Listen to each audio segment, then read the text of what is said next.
So now this is the second of our three parts for chapter 11. This is we finished permutations, and now we're doing combinations. So you'll notice that these are in your formula sheet. So if you look up permutations, so here is the formula for permutations, so you do not have to memorize it.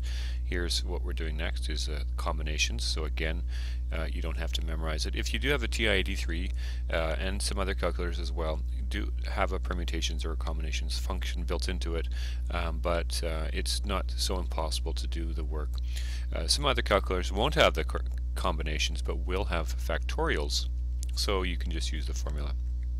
In any case, let's go back to our combinations.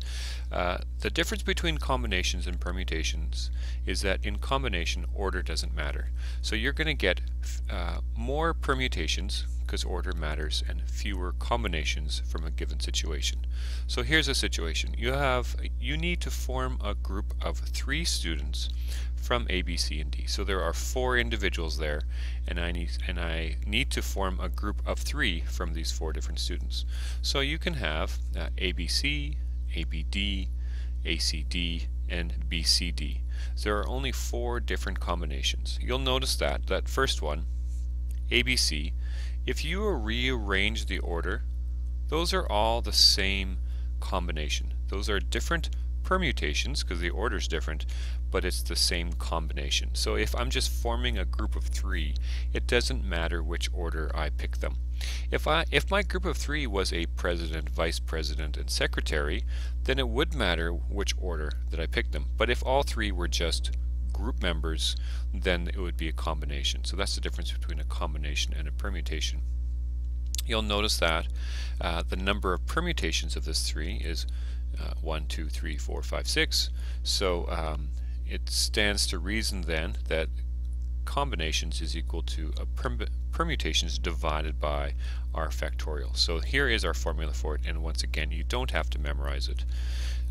Usually we write it like this: n items taken are at a time. Okay, they're taken but they're not arranged. Okay, so here's our first example. We have 14 females and 8 males in our math class, and we need to form a group of 5. How many different groups can you form? Okay, so the first one's fairly straightforward. It doesn't really matter that some are females and some are males because we just need to pick 5 of them. So how many individuals are there altogether? 14 plus 8 is 22. So out of 22 people, okay, we're going to pick or take 5 of them. So it's 22C5. So using our brand new formula, getting it out of its wrapper here, we get 22 factorial divided by 22 minus 5 factorial multiplied by 5 factorial. Actually, I don't really need that parentheses there. Okay, which is equal to 22 factorial over 17 factorial times 5 factorial, which when I do the work I end up with 26,334. Okay, you'll notice something. If I have these 22 people, and if I need to form a group of 5, and if I pick 5, then really another way of thinking of it is I am excluding 17 of them. I'm also sort of picking 17 and saying you're not in the group. So if I were to pick 17, that would be the same thing as excluding 5. And you'll see how this math works here. One of these is a 17 and one of those is a 5. If I was to switch, if I was to write, here I'll do this in green here, this is off to the side. If I was to do this one, pick 17 and exclude 5, it would be 22C17, and I would get 22 factorial divided by, now this is 22 minus 17, so that would be 5 factorial times r, which is 17 factorial. So you can see how this is the same as this, right? So for combinations, you see a sort of symmetry to this. If you pick 5, you're excluding 17. If you pick 17, you're excluding 5. You would get the same number of combinations. We're going to see that later on when we get to that third section about binomial theorem.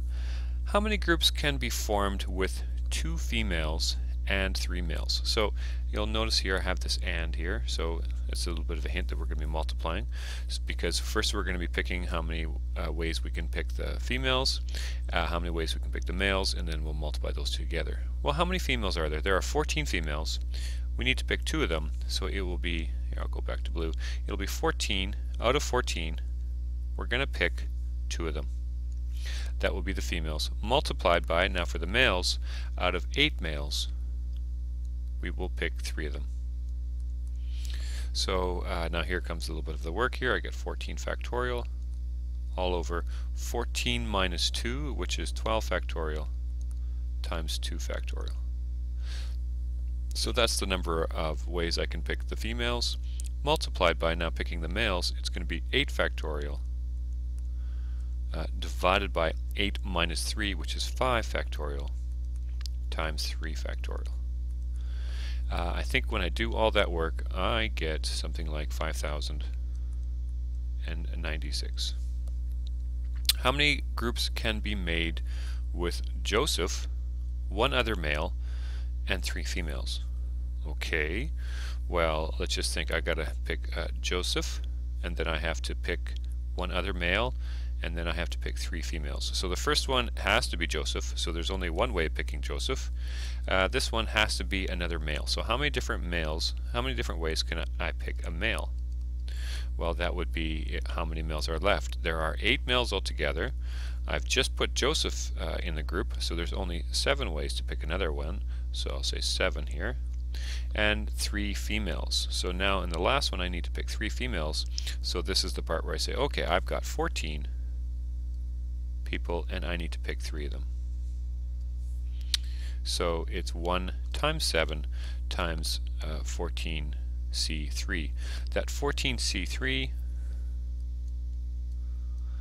is going to be equal to 14 factorial divided by 14 minus 3, which is 11 factorial times 3 factorial. So when I do all this work here, I think I get 2,548.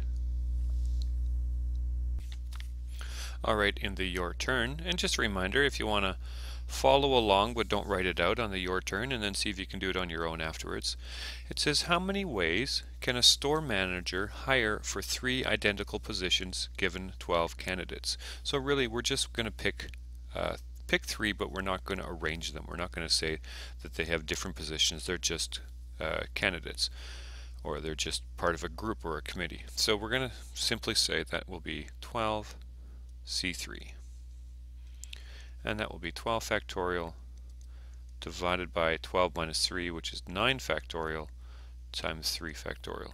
And I think my numbers for that one would be, or just as a reminder, 12 factorial divided by 9 factorial would be 12 times 11 times 10 times 9 factorial all over 9 factorial times 3 factorial is 3 times 2, so it's really just 6. So I can probably do most of this part in my head. 9 factorial cancels each other out. This 6 makes that 12 into a 2. 2 times 11 times 10 would be 220. So that could be an example that would be in a non-calculator section of a test. The second one says the chess club has 9 grade 10s, 5 grade 11s, and 14 grade 12s. The club's coach must select a team of 2 students from each grade to compete in a tournament. How many possible teams could she select? So the 2 people that we're going to pick from each grade, we don't have to arrange them. We don't have to say who I picked first. I'm just saying I'm picking 2 of them. So it will be a combination, not a permutation. So from grade 10, there are 9 of them. So from 9, I'm going to choose 2. From the grade 11, there are 5 of them. So from 5, I'm going to pick 2 of them. From the grade 12s, there are 14. So from 14, I'll pick 2 of them. So doing all my work here, I guess this would be 9 factorial. Here, let me just get in there a little bit. 9 factorial over 7 factorial times 2 factorial multiplied by, for my grade 11s, it will be 5 factorial over 5 minus 2, which is 3 factorial, times 2 factorial, times 14 factorial divided by 14 minus 2 is 12 factorial times 2 factorial. So for each of this, the fact that these are different by 2 all the time, this is going to look like 9 times 8 divided by 2 times 5 times 4 divided by 2 times 14 times 13 divided by 2. When I do all that work together, I think I get 32,760. Okay. Combination arithmetic. Now these are from the textbook, and you can follow along if you wanted to. Or you can also look at the textbook, page 533. So here we have two different combinations, and we're dividing them out. Okay, so let's figure out what NC5 is going to work out to. That's going to be equal to n factorial divided by n minus 5 factorial times 5 factorial. And now I'm going to be dividing that by this expression here, the n minus 1c3. So that would be n minus 1 factorial in the numerator, and in the denominator of this lower fraction here, it's n minus 1 minus 3 factorial times 3 factorial. Okay, so again, with the complex fractions, just like we have done in other units, what I'm going to do, instead of dividing by this fraction, I'm going to multiply by the reciprocal. So first I'll rewrite that first statement here. I'll write n factorial all over n minus 5 factorial times 5 factorial multiplied by, now I'll do the reciprocal of this one, and also the n minus 1 minus 3. It makes more sense, doesn't it, to write n minus 4 factorial times 3 factorial all over n minus 1 factorial. Okay, so it's time to do a bit of simplifying. You'll remember just a little while ago I did a, say if we had 7 factorial over 5 factorial, I thought, oh, this is the same thing as 7 times 6 times 5 factorial over 5 factorial. So I got to cancel those out. You'll notice that it's the larger one here that where you end up getting numbers like 7 is bigger than 5. So looking over here, I see a couple patterns. I see, oh well, here is a n minus 5, and over here I have an n minus 4. So let's just think about that for a second. Let's say if I have an n minus 4 factorial over an n minus 5 factorial. Which one's bigger? In fact, the n minus 4 is bigger, right? N minus 4 factorial is the same thing as n minus 4 times, now you'll notice these numbers are descending, 7 times 6 times 5 factorial. So if I go down one, then I get n minus 5 factorial all over n minus 5 factorial. So those cancel each other out. So when I look at the n minus 4 and the n minus 5, I can cancel these two out and write n minus 4. Okay, here I've got an n factorial and an n minus 1 factorial. So perhaps you don't want to like scratch that out if you're a little bit like, I just want to be sure about this. You could rewrite your n factorial as n times n minus 1 factorial, right? And then think about, oh yeah, and this is n minus 1 factorial, so that's going to cancel each other out. So similar to what I just did, this n factorial is the same thing as n times n minus 1 factorial, so I can cancel this out and get an n. Right, I hope I'm not doing this too fast for you. If so, take your time and write it all out. Here I have a 5 factorial and a 3 factorial. This is an easy one, isn't it? Because the 5 is bigger than a 3. 5 factorial is 5 times 4 times 3 factorial. So if I cancel this out and this out here, I'm going to get a 5 times a 4. Okay, so let's rewrite all this big mess. I have n times n minus 4 all over just a 5 times a 4, which is just a 20. And there's my answer. Okay. If you want to, you can go check out the textbook here, and they may do it in a longer form, but it works out exactly the same. Is that it? Oh no, off to the right. Now instead of just an expression, now this is an equation because it's got an equal sign. So we're going to be able to solve for it. That's going to be fun. So here we have 2 multiplied by nc2. So here I'll write 2 times, and this will be n factorial all over n minus 2 factorial times 2 factorial is equal to, now n plus 1 goes on the top, n plus 1 all factorial all over, so n plus 1 minus 3 factorial times 3 factorial. Okay, so let's simplify this a little bit. First of all, I noticed that this 2 factorial is equal to 2 times 1. So this is just the same thing as 2. So if 2 is multiplying times this fraction here, these two can cancel each other out. So I can get that times that. So now I have an n factorial all over n minus 2 factorial is equal to that over this. N plus 1 minus 3, I can simplify that. That's going to be equal to n minus 2. So let's write this out here. I've got n factorial all over n minus 2 factorial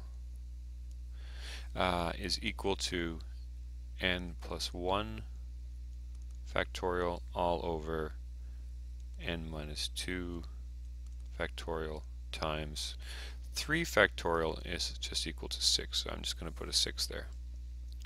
Okay, so really we'd like to get all the n's together, right?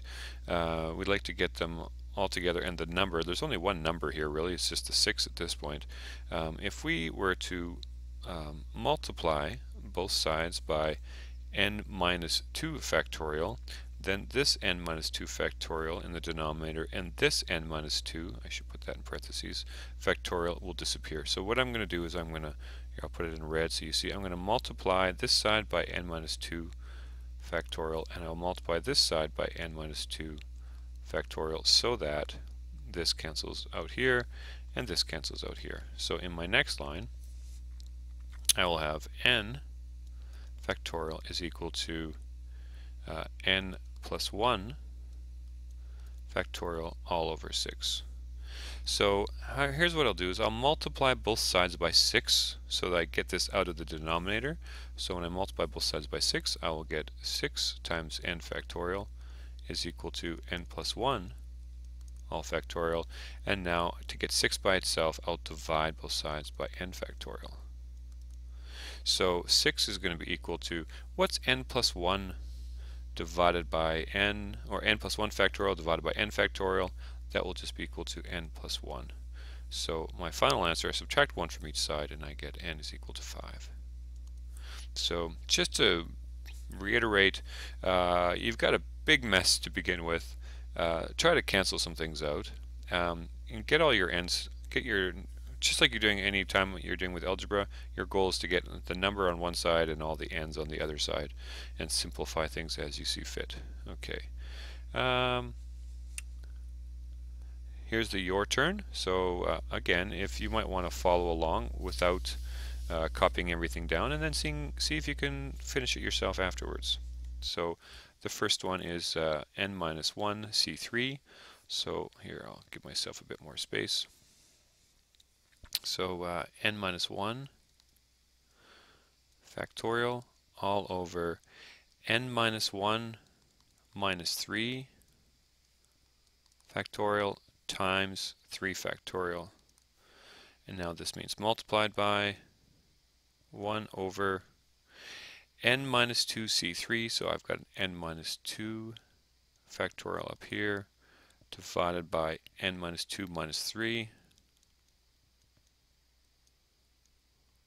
factorial times 3 factorial. Again, I'm going to say I'm multiplying, multiplying by 1 over this. So what I can do, 1 divided by this is the same thing. Instead of dividing by this fraction, I'm going to multiply by the reciprocal, right? Instead of saying 1 over 2, that's the same thing as saying 1 times 2 over 1. So instead of 1 divided by this fraction, I'm going to say 1 times that fraction. So really 1 times that fraction will just be that fraction. So I'm going to rewrite this. Maybe this n minus 1 minus 3, I'll change that to n minus 4 factorial times 3 factorial. Now this will be times the reciprocal of that. So this will now be in the numerator. N minus 2 minus 3 is n minus 5 factorial times 3 factorial, all divided by n minus 2 factorial. Okay, so now it's time to do some canceling of things here. This is saying equals equals. I've got a 3 factorial in the denominator. I got a 3 factorial in the numerator. Now it seems to me I got an n minus 1 and n minus 2. Which one's bigger? Remember, the one that's bigger is going to end up leaving some expression. So n minus 1 is bigger. So between this and this, I can think of this n minus 1 is the same thing as n minus 1 multiplied by n minus 2 factorial, right? That's the same as this, divided by in this n minus 4 and n minus 5 business. This n minus 4 factorial is the same thing as n minus 4 times n minus 5 factorial times, I'll just recopy this out. Okay, so now we can see this will cancel out and this will cancel out. So my final answer here is going to be n minus 1 all over n minus 4. Okay, let's go take a look at the other side here. Now it's a solve question. It's got an actual number in here, so hopefully at the very end we'll say n equals something. Okay, so we have 720 multiplied by n factorial all over n minus 5 factorial times 5 factorial. Oh, kind of screwed up here. N minus 5 factorial times 5 factorial is equal to, now on the right hand side we have n plus 1 factorial all over n plus 1 minus 5 factorial times 5 factorial. Okay, so we've got a number here and we've got a bunch of n's and things like that. Hey, the first thing I can see is if I multiply both sides by our 5 factorial, if I multiply this side times 5 factorial and I multiply this side by 5 factorial, then these will disappear. So that's kind of an easy one to do. The next one I'd say is let's keep our number on the left hand side, so let's keep our 720 over there. But to get rid of this fraction here, we're going to multiply both sides by its reciprocal. So on the right hand side I'll get n plus 1 factorial over all over n. Now rewriting this, n plus 1 minus 5 is minus 4 factorial, and then multiplying both sides by this reciprocal I get n minus 5 factorial all over n factorial. Alright, so we're getting close here. 720 is going to be equal to, so looking at this n plus 1 and our n factorial, n plus 1 factorial is n plus 1 times n factorial. So when I cancel those two out, I get an n plus 1. Between my n minus 4 and my n minus 5 factorials, between those two things, remember that n minus 4 factorial is equal to n minus 4 times n minus 5 factorial. I got my n minus 5 factorial there, so those are going to cancel out.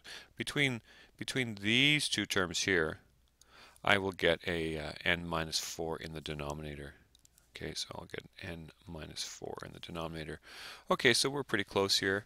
Now to finish things off, I'm thinking here that I did make an error. So I did, maybe some of you saw it and were shouting at me through YouTube and saying, Mr. Speiser, it's a permutation, not a combination. So what's the difference between the permutation and a combination? The permutation doesn't have this part in here. So let me just go back and see if I can fix this here. So if it's a permutation, this doesn't have this piece here. So this 5 factorial will still be there. Okay, so that 5 factorial is still there. When I multiply both sides by the reciprocal, I will have a 5 factorial right there, and I will still have a 5 factorial right there, or maybe I'll put parentheses around that one. Okay, much better. What is 5 factorial? 5 factorial, 5 times 4 times 3 times 2 is 120. So if I divide both sides by 120, then I will get 720 divided by 120 is equal to n plus 1 over n minus 4. Ah, that's much better. So I'm going to have 6 is equal to n plus 1 over n minus 4. Here, I'll write it out. To get n by itself, I'm going to have to multiply both sides by my n minus 4, so that's not a fraction anymore. So when I multiply it out, I get 6 times n minus 4 is equal to n plus 1. So now I get 6n minus 24, which is equal to n plus 1. So if I subtract an n from both sides, I'll get 5n. And if I add 24 to both sides, I get equals 25. And now, dividing both sides by 5, I get n equals 5. And there's my cool answer. There we go. And I think that's it. So good luck with oh, no, we do have a little bit more. So pardon me. So combinations with cases. Here's a question that is not to do with cases. It says, on a test you can answer 3 out of 5 short answer questions and 2 out of 6 essay questions. How many combinations of questions are possible? So we're going to warm up with this one here. We're going to say, well, for the first one, out of any 5, we need to choose 3. And then after that, those are the short answer ones. And then after that, out of the essay questions, out of these 6, we're going to choose 2. So looking at our way the combinations work, this will be 5 factorial all over 5 minus 3 factorial times 3 factorial multiplied by, now our 6c2 will be 6 factorial all over 6 minus 2 factorial times 2 factorial. When I do all that work, I think this works out to 5 factorial over 5 minus 3, that's 5 times 4. I think I get 10 times 15 equals 150. Okay, so now we have an example with cases. It says, on the test you must answer at least 4 of the 5 short answer questions. Okay, so there's 2 ways you could do this, right? You could answer 4, exactly 4 of them, and then you could answer exactly 5 of them. So when we do our cases, we're going to say the case 1. The first way you could do it is you could answer 4 short answer questions.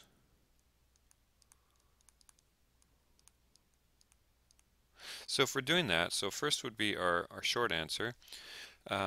If we're going to answer 4 out of the 5 short answer questions, it's going to be of 5. How many different ways is there to pick 4? Okay, multiplied by, now for our essay questions, even though we did 4, we still have to do 2 essay questions. So we do 6, C2. That's case 1. Case 2, and I'll figure out those numbers in a second. For case 2, we're going to answer 5 short answer questions. So 5 things, and you're going to pick all 5 of them. And then we're going to do the 2 essay questions, so 6, C2. Alright, so doing this 5, C4, we get 5 factorial all over, now it's 5 minus 4 factorial, which is 1 factorial, times 4 factorial. 1 factorial is 1, so 5 factorial divided by 4 factorial, that's clearly equal to 5, right? Times C62, which is 6 factorial, all over 6 minus 2, which is 4 factorial, times 2 factorial. 6 factorial divided by 4 factorial is 6 times 5 divided by 2, so it's 30 divided by 2, which is 15. So we're going to get 5 times 15, so that's 75. Okay, now this is something that's interesting here. I think right in the very beginning of the lesson I did mention that mathematicians have agreed and decided that 0 factorial is equal to 1. Here's an example of why Here's an argument for why. If we're going to answer, if you're going to say how many different ways is there to answer all 5 of the short answer questions, you could say only one. Like, you just got to sit down and do them. So mathematically, this is 5 factorial all over. Now remember, this is 5 minus 5. It's n minus r. 5 minus 5 is 0, so it's 0 factorial times r factorial, which is 5 factorial. So we know that this expression should be equal to 1 because there is only one way to answer all 5 questions. So it should be equal to 1 here. So the only way that would work is if 0 factorial is in fact equal to 1. Alright, times, now this is the same, isn't it? This is 6 factorial over 4 factorial, 2 factorial. So I get 1 times 15, which is equal to 15. So for my final answer, I get 75 plus 15, which would be equal to 90. Adding the cases together. Okay, here it says your turn. A bag contains 6 red hockey pucks and 8 black hockey pucks, assuming the pucks are distinguishable. Okay, so that means that you can tell the difference between them. They are different, maybe. So distinguishable means that you can tell the difference, right? That looking at them, you can see the difference between one puck and another one.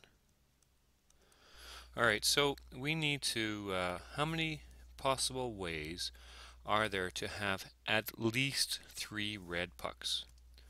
Well, if you're going to be choosing 5 from the bag, so you got this big bag, here's the big bag, right?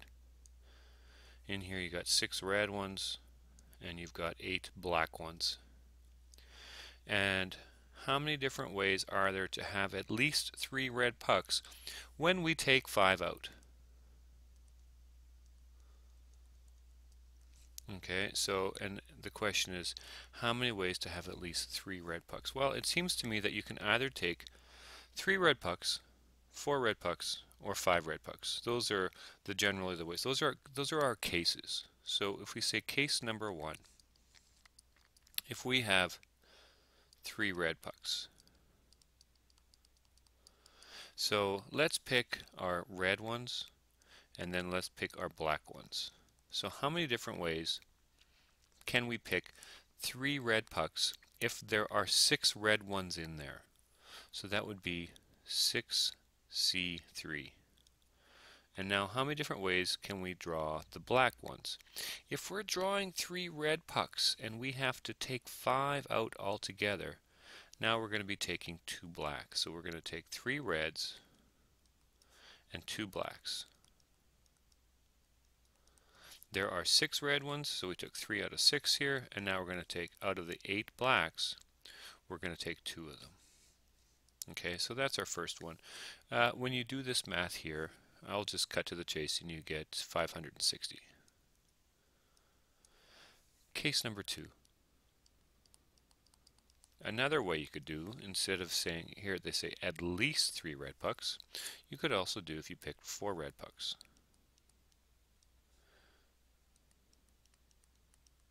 So under our red column now, we're going to take 4 reds. And how many, oops, how many blacks are we going to take? Well, we need to take 5 pucks altogether. So if we take 4 reds, we're going to take 1 black. So here, we're going to be taking, out of the 6 in the bag, we're going to be taking 4 red ones. Multiplied by, out of the 8 blacks in the bag, we're going to be taking 1 of them. This, by the way, will be 8. How many different, out of 8 things, how many ways can we pick 1 out? That will be 8. So we could put 8C1, or we could just put 8 for that. And it turns out, I think when we do the math on this one, we get 120. Case 3. The 5 red pucks. Okay, so we're going to, if we take 5 reds, and we only want 5 pucks altogether, then we're going to not take any blacks at all. So here, really, we only have to worry about taking the 5 reds. So there are 6 reds altogether, 6C5. So 6C5 is going to be equal to 6. So we add these together. Remember, we add the cases together, and that would be 686. Okay, so that's the end of your turn. If you want to try to do those, do the your turn question yourself now, that would be great. And there is your homework. See you in class.